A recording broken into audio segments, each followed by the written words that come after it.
வணக்கம். மக்கள் எழுச்சி கட்சி சார்பாக அருள் ஜெயேந்திரன் நான் முக்கியமான சில விஷயங்கள் கலைக்க வேண்டியுள்ளதால் இன்று யாழ் ஊடக மையத்துக்கு வந்துள்ளேன். என்னவென்றால் அண்மையில் நான் இந்த சலூன் சம்பந்தமாக சில விஷயங்கள் கலைத்திருந்தேன். அதாவது ஞாயிற்றுக்கிழமை திறக்கவும் வேண்டும், மற்றது ஒரு ஒரு விலை கட்டுப்பாடு இல்லாம சார்ஜ் பண்றாருன்னு சொல்லி நான் விஷயங்களை கதைத்திருந்தேன். இது சம்பந்தமாக அந்த அந்த சங்கத்தின் அந்த சங்கத்தின் சார்பாக உதயசங்கர் என்பவர் சில தகவலை சொல்லியிருந்தார். அதற்கு நன்றி. இது அதாவது எங்கள் கோரிக்கைக்கு பதில் கொடுத்ததுக்கு நன்றி. அத்துடன் என்ன சொன்னால், பாடசாலை மாணவர்களுக்கு சலுகை செய்ய ஒரு உள்நோக்கம் இருந்து 350 ரூபா என்று சொல்லி நீங்க சொல்வதை நான் வரவேற்கிறேன். ஆனால் அதிலே ஒரு சொல்லி வைத்து சொல்லியிருக்கிறீர்கள். அதாவது ஒரு படம் பெற்றிருப்போம், அந்த படத்தின்படிதான் வெட்டுவோம், அதெல்லாம் தேவையில்லாத விஷயம் என்று நான் கருதுகிறேன். ஏன்னு சொன்னால், பாடசாலை மாணவர்கள் சொன்னால் பாடசாலை ஒரு விதமான ஒரு மாதிரி தான் கட் பண்ணலாம். மற்றது நீங்க போட்டிருக்கிறதாக ஆளக்கீட்டு மாதிரி வெட்ட முடியாதுன்னு சொன்னா ஒவ்வொருத்தருக்கும் ஒவ்வொரு பிள்ளைகளுக்கும் தலையில சுழி ஒவ்வொரு இடத்தையும் இருக்கும். ஒரு இடத்த வாழையில சுழி. அப்ப அதுக்கு ஏற்ற மாதிரி தான் தலைமுடி வெட்டவும். மற்றபடி அந்த பிள்ளை பாடசாலை மாணவர்கள் சில வேளையில சில ஃபங்க்ஷன்ல கலந்து போன்றதுக்காக முடி வளர்க்க வேண்டிய சந்தர்ப்பம் வேறும் அல்லது இப்படித்தான் வெட்டணும் என்று அதிகாரிகள் பாடசாலை ஆசிரியர்கள் ஏதாவது கோரிக்கை வைத்திருந்தார்கள் என்றால் அதுக்கு நீங்கள் கடிதம் கேட்கலாம். வித்தியாசமா வெட்டணும்னு சொன்னா நீங்க அதிபரிடமோ இல்லாட்டி வகுப்பு ஆசிரியரிடமோ கடிதத்தை வாங்கிட்டு வாங்க.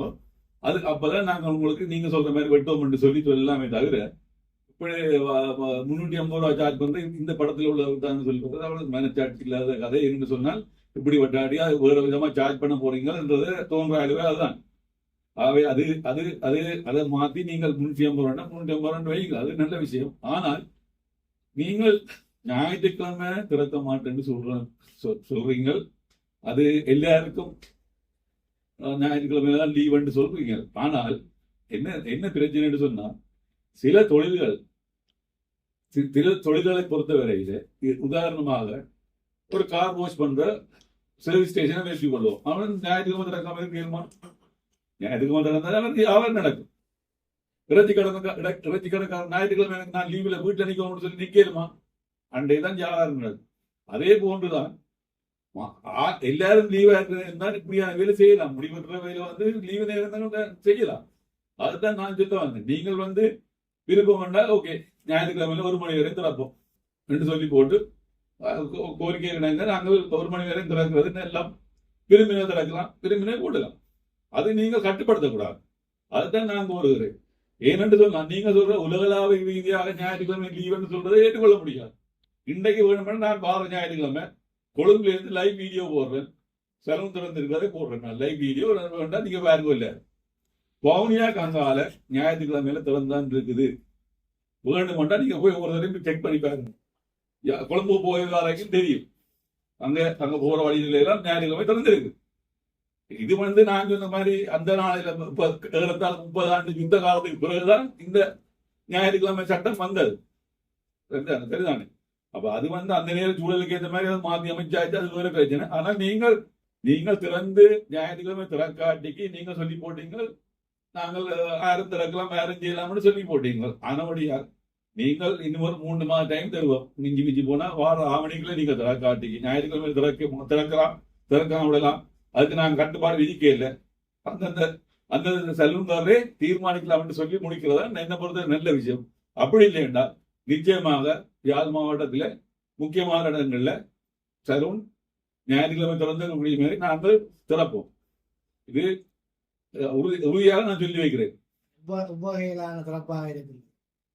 ஞாயிற்றுக்கிழமை திறக்கணும்னு சொல்றீங்களா? அது உபகையிலான முயற்சியா செய்ய போறீங்க.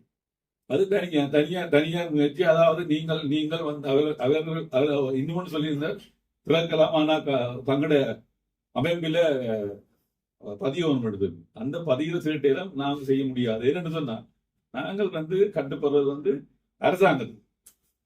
சரியோ உங்களோட இதுல 15 சொன்னா உங்களோட கட்டுப்பாட்டுக்கு நாங்கள் இயக்குவோம் என்றதுக்கு ஏற்றுக்கொண்டுதான் நாங்கள் அதுக்குள்ள வாரோம்.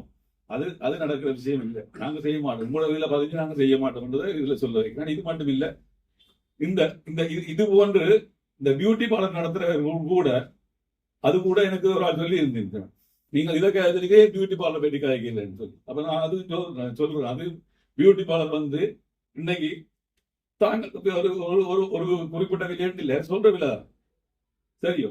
அப்ப என்னன்னு சொன்னா, ஒரு கல்யாணம் வந்தேன்னு சொன்னா மணமால வலிக்கிற 1,00,000 ஒரு ஆளுக்கு 2 லட்சம், ஒரு ஆளுக்கு 3 லட்சம், ஆக்களுக்கு ஏற்ற மாதிரி 5 லட்சம் 6 லட்சம் மட்டும் போகுது. இது இது என்ன நியாயம்? ஏன்னு சொன்னால் ஒரு ஒரு குறிப்பிட்ட சில ஒன்று இருக்குது, அதுக்கு ஏற்ற மாதிரி தான் சார்ஜ் பண்ணணும் தவிர ஆக்களுக்கு ஏற்ற மாதிரி சார்ஜ் பண்றது. அதால என்னன்னு சொன்னா மாப்பிள்ளை வீட்டுக்காரருக்கு தெரிஞ்சா இவ்வளவு கேட்டு செய்யலன்னு சொல்லி மாப்பிள்ளை வீட்டுக்காரர் குறை வரலாம், அல்லது பொம்பளை வீட்டுக்காரருக்கு அதுக்கு தகுதி இல்லாம இருக்கும், அதால கடன் பெற வேண்டி வரலாம்.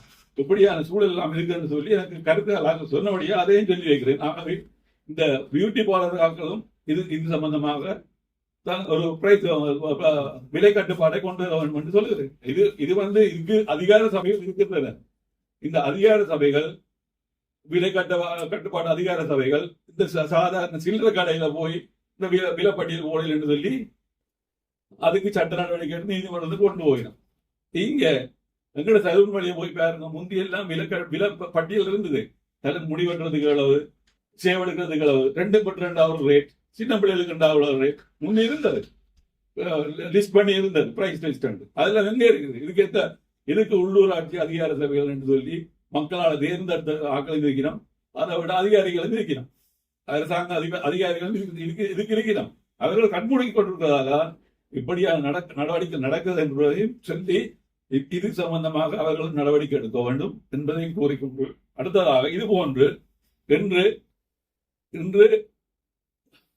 இது மட்டுமல்ல, இன்னொரு முக்கியமான விஷயம். அதாவது அண்மையில் நான் ஒரு இலங்கையில இருந்து வெளிநாட்டிலிருந்து இலங்கைக்கு வந்து ஒரு ஆள் திரும்பி போய் ஒரு சமூக வலைதளத்தில் ஒரு வீடியோ ஒன்று போட்டிருந்தார். அதாவது பிக்மியை யாழ்ப்பாணத்தில் வந்து பிடிச்சேன்னு சொல்லியும், பிக்மியை அழைச்ச உடனே பிக்மிக்காரருக்கு வந்த சொல்லிக்கிறார் 2-3 இடத்தை போகணும்னு சொல்லி டக்குன்னு பிக்மியை கேன்சல் பண்ணி போட்டு புதிய ரேட் போகணும் ரேட்டுன்னு சொன்னாராம்.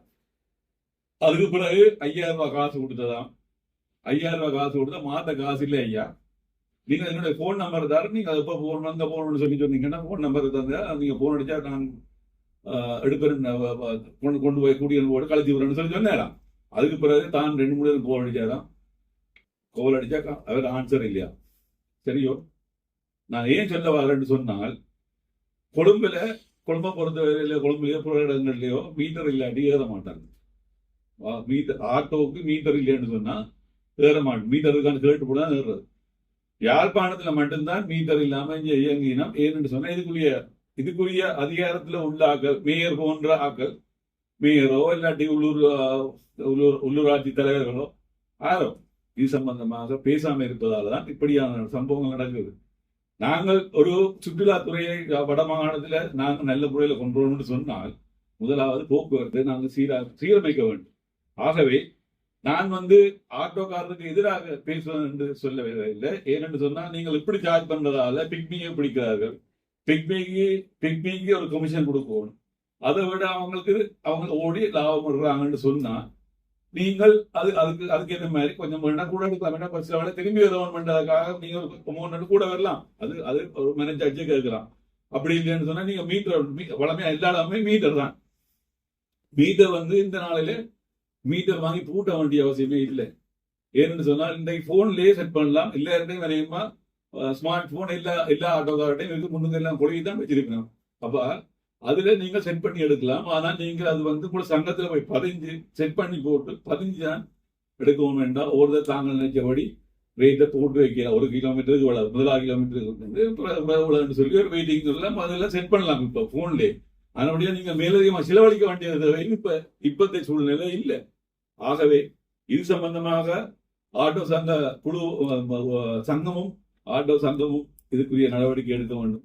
அது மட்டுமல்லாம இதுக்குரிய அதிகார சபைகளும் ஆட்டோக்கு எங்கட சுற்றுலாத்துறையோ எல்லாத்தையும் இன்றைக்கு யாழ்ப்பாணம் ஆஸ்பத்திரியில இருந்து வந்து ஸ்டாண்ட் நிக்கிற ஆட்டோ பிடிக்க மாட்டாங்க. பிக்னியை கூப்பிட்டு தான் போகணும்னு சொன்னா இதுல நிக்கிறாங்க, கண்டபடி காசு கூப்பிட்டா கரைச்சல்னு சொல்லி போட்டு பிக்னிக்கு வெயிட் பண்ணி தான் ஜனம் போகுது. அதுல போய் பிக்னியை பிடிச்சி போட்டு போனா பிக்னிக்காரரோட அந்த ஆட்டோக்காரர் அதுல ஸ்டாண்ட்ல நிக்கிறதாக சண்டை பிடிக்கணுமா? அப்படி எல்லாம் கதையெல்லாம் நான் கேள்விப்பட்டு இருக்கிறேன். ஆகவே இது வந்து நாங்கள் மக்கள் எழுச்சி கட்சியிலிருந்து வந்தது அரசியலுக்கு இது சம்பந்தமாக, அதாவது சமூகத்தில் உள்ள பிரச்சனைகளை வெளிக்கொண்டு வருவதுதான் எங்களோட கடமை. அதுக்காகத்தான் நாங்கள் முக்கியமாக நாங்கள் அரசியல் வந்துட்டு உங்களோட கட்சியில் உள்ள இதுக்காகத்தான் நிறைய பேர் வந்து சேர்ந்துக்கணும், இப்படியான சம்பவங்களை வெளிக்கொண்டுறோம் என்று சொல்லி அவையெல்லாம் எனக்கு தகவல் இருந்தால் சொத்துங்க எடுத்து. ஆகவே நீங்கள் இது சம்பந்தமாக நடவடிக்கை எடுக்கும் என்று சொல்லி மட்டுமே சொல்வதுடன் இன்று கையெட்டி விவகாரமாக அன்றைக்கு எங்களோட அமைச்சர் சந்திரசேகரன் ஐயா சொல்லி இருந்தார், காணி அளக்க போறோம் 17ஆம் தேதி எல்லாரும் வாங்குவோம், காணிக்காரர்கள் எல்லாம் வாங்கணும்னு சொல்லி வர சொல்லியாச்சு.